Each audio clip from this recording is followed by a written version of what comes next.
Wednesday afternoon, and welcome to the hottest show in the galaxy. It's the Karen Hunter Show right here on Sirius XM. Welcome, welcome, welcome. Today is Wednesday, January 30th, 2019. It is Wellness Wednesday. Hashtag unity. Let me say hello to Smiz.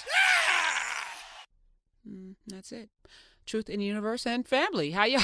We have very limited staff here today, but Smiz is going to be holding it down. He's got big shoulders and he's ready. Oh, hey, Marcus. Yeah. Okay, there we go. Marcus is filling in for a minute. I'm going to promise not to light up the phones, but I don't know. There's a lot to cover that we haven't covered. Of course, Tom Brokaw's Hispanics should assimilate better. We're going to talk about that. Still want to get back to the D.L. Hughley, Terry Crews thing because it's more of a thing, not their thing, but the thing about what the thing was about. We're going to talk about that today. I've been holding on to this sheet of paper since Monday. I wanted to talk about Robert Frederick Smith. So I'm going to talk about him today. And I'm going to tie him into Kamala Harris and how we should move in the world. Now, who is Robert Frederick Smith? Do you know who he is? I know who he is because I comb Forbes every day looking for myself. I comb the Forbes list, wondering when am I going to be on this list? Actually, truth be told, I never want to be on a list publicly. I want to be on a list in actuality, but I'll never publicly say when I'm on a list. I will not let anybody know that I'm on a list because that's when all your relatives will come for you. But Robert Frederick Smith is the 163rd richest person in America. He is a billionaire. He was number 480 last year, so he's moved up quite a bit.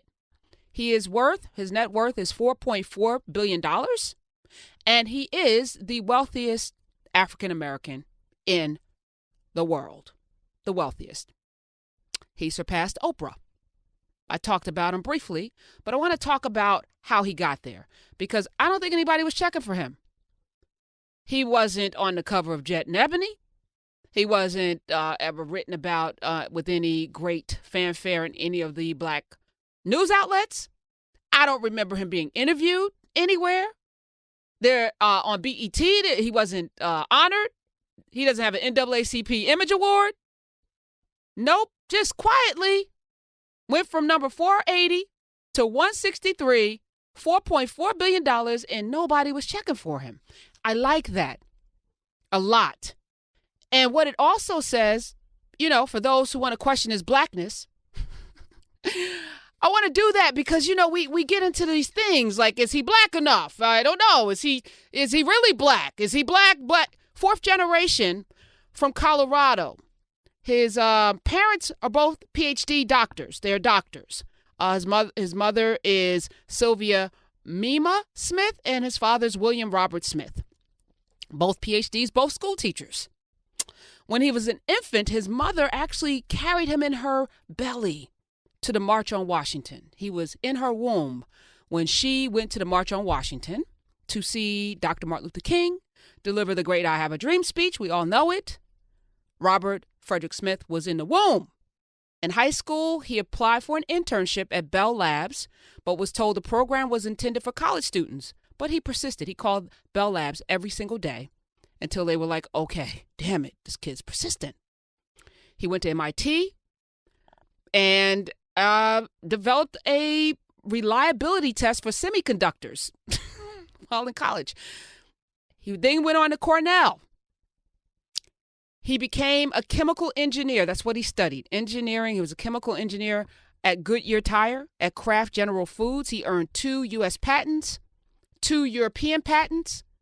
Went on to Columbia Business School, where he earned an MBA specializing in finance and marketing. And then he went on to Goldman Sachs. At Goldman Sachs, he became the first person to focus solely on technology, mergers and acquisitions in their San Francisco office. Now, I'm sure in most of these positions, he was the first of his complexion to do the things that he did, but there was no fanfare. There was no marching around declaring it. He just quietly did it. And I'm looking at, first of all, his engineering background. We've talked about this before.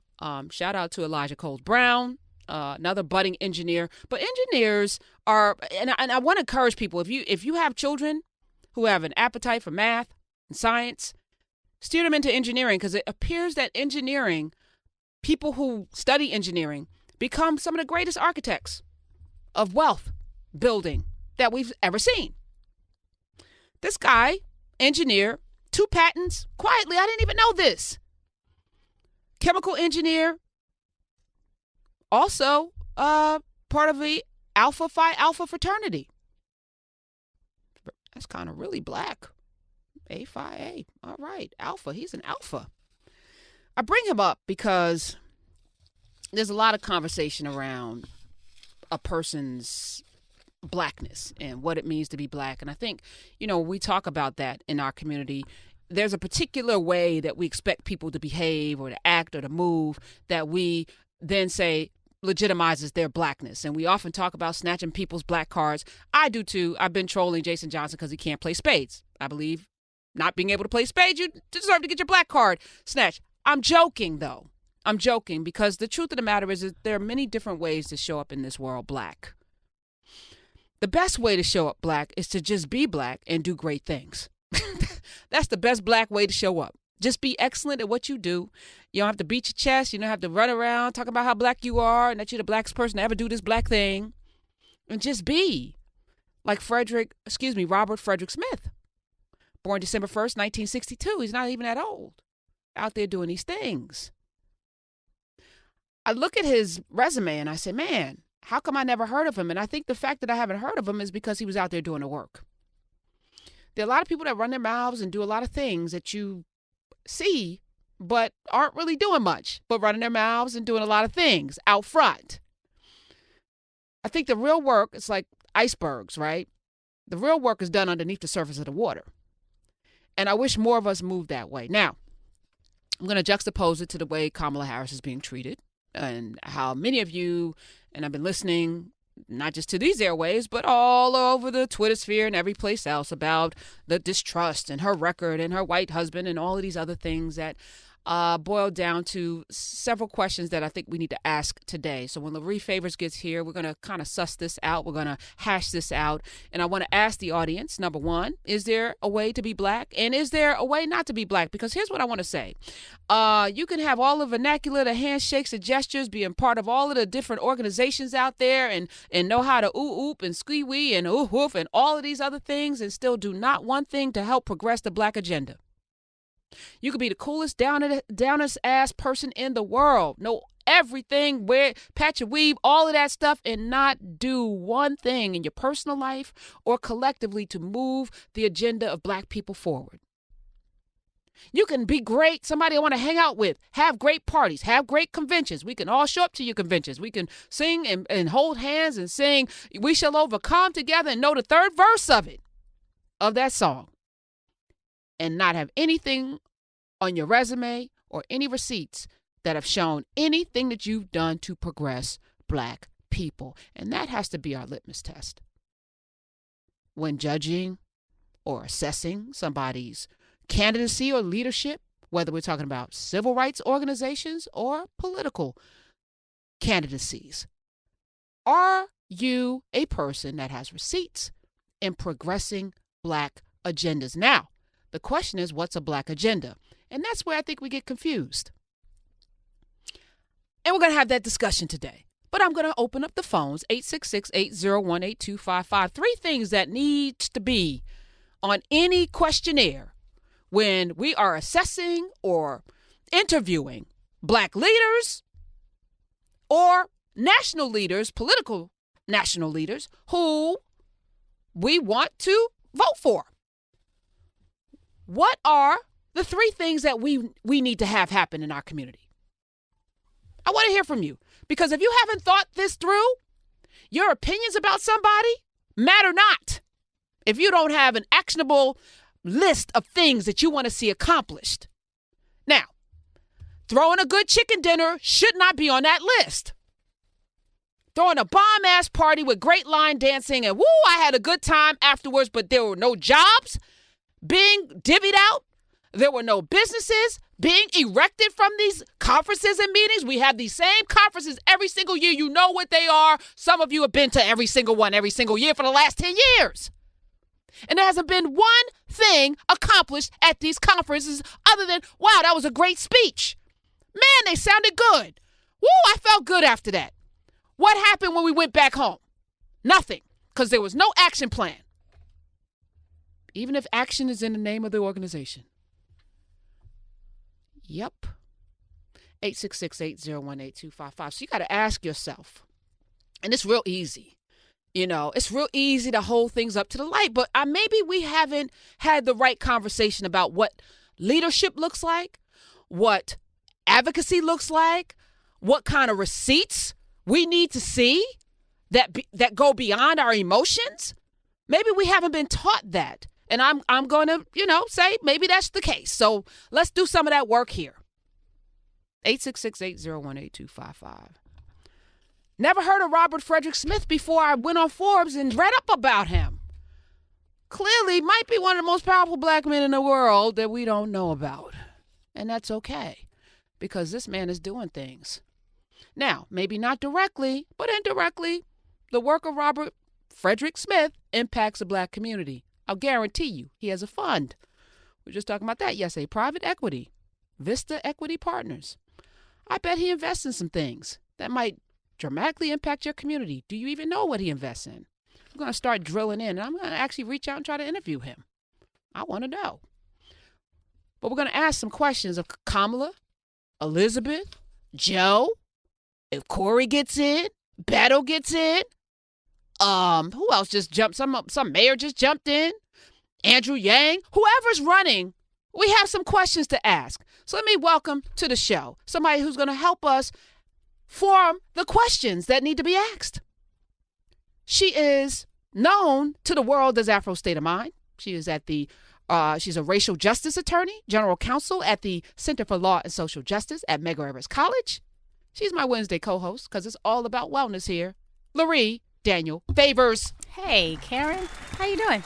What's up? It's good to see you. Good to see you, too. Mm-hmm. Out in these streets. Out in these streets. There's a lot going on in them streets. I just, Jason Johnson was on the show yesterday. He dropped the mic, and I just wanted to end the show after he finished talking. Because he said some things, there's a lot of chatter out there in them streets and a lot of chatter out there in the Twitter sphere about, somebody's blackness and whether or not, being married to a white man. I don't trust her. I don't know. She got this criminal justice record. She's been locking people up, locking up parents who aren't sending their kids to school. Or, poor people, you can't just pile on poor people. It's just not right what she's doing. The death penalty, she watched somebody go, and she was a prosecutor. That was her job. To prosecute. Anyway. Yeah.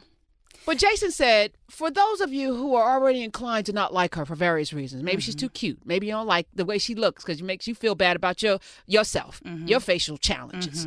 No, maybe it's that. She's married to a white man. Oh, whoa. Every candidate running is with a white person. Are they disqualified? Every candidate or single. Or possibly. There are possible candidates who are not married at all. In the past, outside of Barack Obama, every single president you cast a vote for was with a white person. Yes. Every single one 100%. Outside of Barack Obama, you cast a vote for somebody that was with a white person. Does that disqualify her? But Jason said something really profound. He said, people are using these things not as legitimate. Because there could be some legitimate things that we have to deal with. Right, absolutely. And he said these legitimate things are being used as an excuse by people who are going to hate her for... Right. He said, let's play that again. Excellent. Y'all Negroes know who you were because you're the same ones who were attacking Kamala Harris, defending R. Kelly, and ain't said shit about Jussie Smollett. Ooh. Yeah. Play the whole... Do you have the whole one? Because the whole one's even better. I'm going to play the whole Dr. one. Johnson. I'm hearing a lot of people call here, and by people I mean men, saying that they don't trust her. Of course they don't. Tell me why. Because they petty. Okay, look, here's the thing. Can we just go into like where certain men are on this? Yeah. Kamala Harris is a fine ass, ostensibly black woman married to a white dude from California who threw a lot of Negroes in jail. You're gonna have a lot of petty ass men who don't like women who are going to use those actual facts to justify not voting for her. That's where the trash is. That's where the misogyny is. That's where the hoteps are. Y'all Negroes know who you were because you're the same ones who were attacking Kamala Harris, defending R. Kelly, and ain't said shit about Jussie Smollett. So that's the kind of brothers I'm talking about. Oh. Yeah, so that's what he said. That's why we love Dr. Jason. Yeah, I couldn't even articulate it. Yeah, no, that was because great. it just needed. we just gonna have it on loop right now. Yeah. Your thoughts on that, and then I want to get the 3 action questions that we have to ask every candidate, not just Kamala Harris. Right. I think Dr. Jason Johnson is largely correct. I think there are legitimate reasons, policy decisions that we could quibble with candidate Harris. I think that's what he said. Yeah, they're absolutely. Legitimate. There are actual questions we could ask. There are actual critiques we could form that are based on things she has done, things she has said, positions she's taken.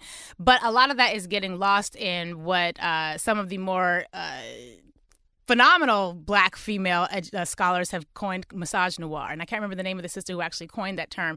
But it is a mix of misogyny and anti-Blackness. So it's an anti-Blackness coupled with anti-womanhood that fuses in this particular way that someone like, say, an Eric Holder, who was also a top cop, would never have to deal with, right? So when former Attorney General Eric Holder was installed in that position, he had a legacy of engaging in prosecutorial actions. He was the Attorney General for this nation, and he would never have to answer the types of questions that Kamala Harris is being asked, because Kamala Harris is appearing at the intersection of Blackness and womanhood, and we have real trouble with both, even within our own community.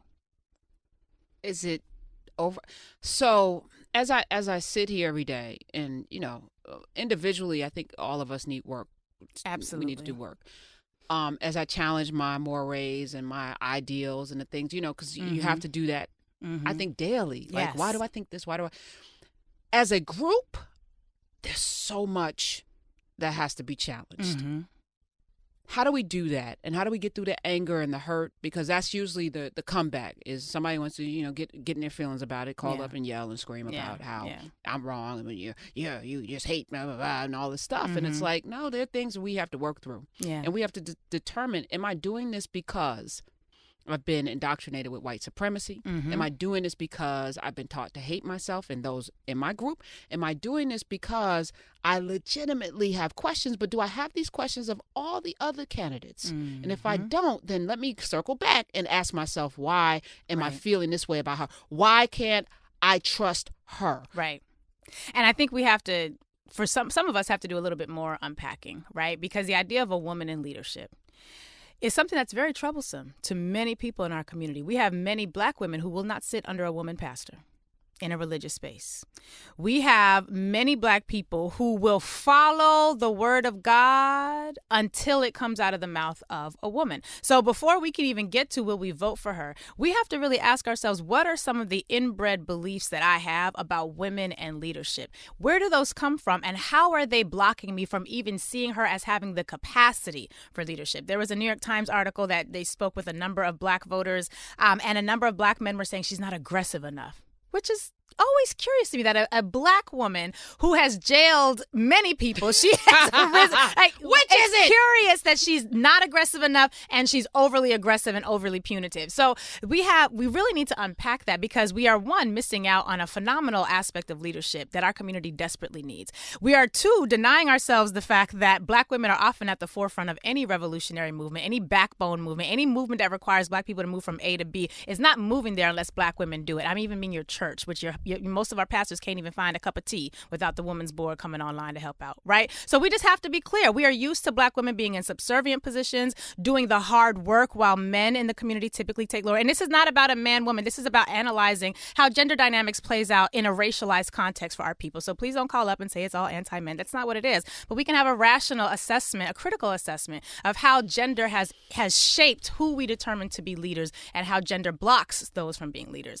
So I think that we have to ask a series of questions that, again, do apply to everybody. And then we have to compare who's left in the field. So if it comes out that a Kamala Harris or a Elizabeth Warren or a whoever else in, the 20 Dems that are Gillibrand. Girl, anyone. If anyone, regardless of who is running, we have to ask not only how do they respond to the questions that we're going to go through, but in comparison to who's left on the other side, right? So we have to remember, we're not asking for a salvation. We're not asking for a 2019 version of Jesus. We're asking for a political leader. So we don't need perfection, because we're not going to get it. We don't need this to be someone we'll have a beer with, because you're never going to do that. And you need someone who is able to lead the country in the direction that we think it needs to go, as compared to who else is left out on the field. Seems simple. And we're here for this because we got to get it right. 2020 cannot be another distractive, in my feelings, I'm not showing up, both everybody sucks, I'm not voting. Can't be another one of those. We have to mature. And what's interesting is that the loudest people against her are the people that have been on record saying that they don't vote anyway. Yeah, why should I vote? Y'all the same people, so why should we listen to you? You have zero political analysis. Zero, and no capital. Because if you're not in this hunt, you shouldn't have a dog in it. Then shut up, sit down somewhere. Stop being the demon, and stop being the chaos, the ish-stirrer. Shout out to Howard Dean too, because when one of these people that Jason was referring to came for Kamala, he told him to shut the F up. And because that critique, I saw that critique, and I was amazed because the critique was not of her. Again, it was not of valid political differences that person might have had with Kamala Harris. It was about her hair. No, it was about her dancing, I think it was. Oh, and her hair. Yeah. Yes. Yeah, he said, shut the F up. She gets to do whatever she wants with her hair. Right.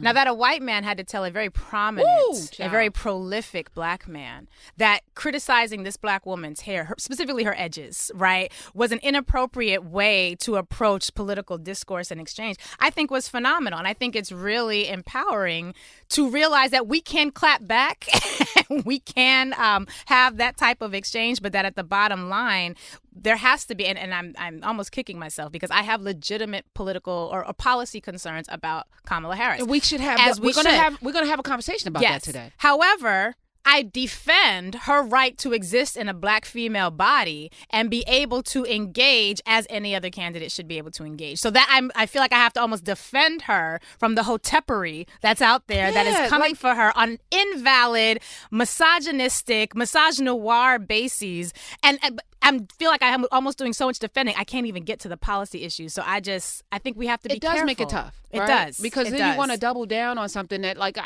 I'm not going out getting a banner. Right. Putting a bumper sticker on. No. Because I agree. You know, I'm kind of sitting the whole primaries out. Like, come on. The whole thing. When it gets to Jersey, I'll make my decision. But I feel like, this very palpable coming for her so early, it's like you're showing your hand. Yeah. It's not about her leadership, is it? 866-801-8255. Had you heard of Robert Frederick Smith, Lurie? Before that wonderful donation? I had not. I didn't even talk about that. Yeah. Well, no, go ahead, because I don't remember which institution it was. Yeah, me either. That's why I did that. I was like, you tell him. He just gave $1 million. It was Hampton or Howard. One of those. But again. Maybe Bennett. Was it Bennett? Google? Let us Google. Okay, Google's. All right, while we do that, I'm going to take a couple of calls while you save me from my lack of remembering. I need ginkgo. 866-801-8255. Let's go to, I'm going to just go to the top and go down. Natasha in Massachusetts. Welcome to the Karen Hunter Show. Hi, Karen. I really, really love you. I do. Not my first time calling, but I want to say here's what I believe we need.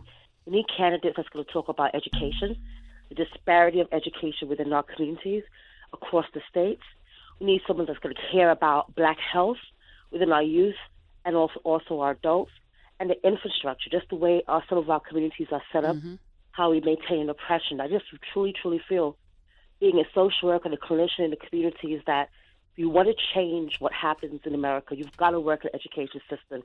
There's such a divide. Yeah. I can go from 2 blocks over. I couldn't agree with you more, Natasha. And thank you for your call. I think those are 3 very good places to go. I don't think anybody would argue with that. Education is one of the things that Kamala Harris is being hit with most because of the truancy initiative. But inside that, which we'll talk about too, because I know Lurie's got opinions about that. But for me, it was just very simple. Like, education is the key in many ways to a sort of financial freedom or success in this country. It's kind of built on knowing some stuff. Right. And what we know for sure is repeating the cycle of miseducation or no education will lead you to poverty. Right. And we need to get out of poverty. So Right. education is important, which is why she did that. I don't think she did that to destroy families or to put parents into jail. I think she did that to show you how important it was to her. Right. And I don't think she did it in the same way that somebody else would do it who doesn't look like her.